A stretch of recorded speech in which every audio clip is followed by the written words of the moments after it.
Gustav woke up in the middle of a forest, surrounded by pitch darkness. Everything around was soaked with the stale smell of rotting earth and pine needles, and the cold, damp air clung to his face like sticky fear. At first, he couldn't remember how he had ended up here. A dream, or perhaps a nightmare. Fragments of memories floated in his mind, but there was nothing solid to hold on to except the terrifying feeling that he was not alone.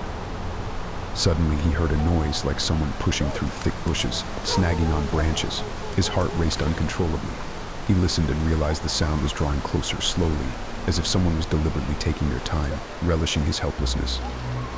Whatever it was watching him. Gustav began to move, hiding behind trees, trying not to make a sound, but every step he took betrayed him with creaks. The trees around him grew denser, branches bending down as if reaching for him with their knobby arms.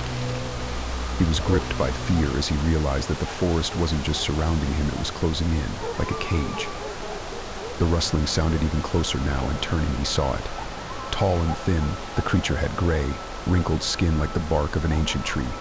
Its face was unnaturally long, with empty eyes glowing yellow like old, dead lanterns. The creature extended its long, bony fingers with claws covered in scraps of moss and dirt. Cold fear seized him, and in horror, he sprinted blindly. The creature followed, and as he fled, the eerie forest changed around him, seemingly shifting with his every step. Roots rose up like giant snakes, branches snatched at his clothes and skin, leaving scratches. It felt like someone or something was hiding behind every tree, watching him with cold, empty eyes.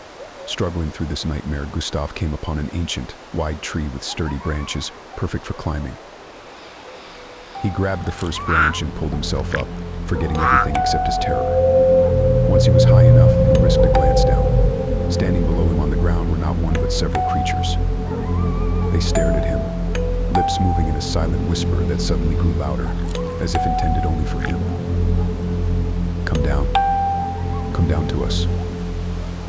The sound of their voices was like a foul wind, cold and damp. Suddenly, one of the creatures grasped the tree and began reaching up, swaying the branches as if the tree itself would soon topple. Gustav watched in horror as their mouths opened wide, snapping and clicking like broken scissors, ready to tear him to pieces. They continued to moan and groan, their voices blending into a ghastly song. The forest seemed to come alive with their chant, every rustle, every gust of wind responding to these creatures. Then they began to circle the tree, slowly at first, extending bony fingers as they twisted like snakes. A creature with red eyes grabbed his ankle, and a sharp pain shot through his leg as needle-like claws sank into his flesh.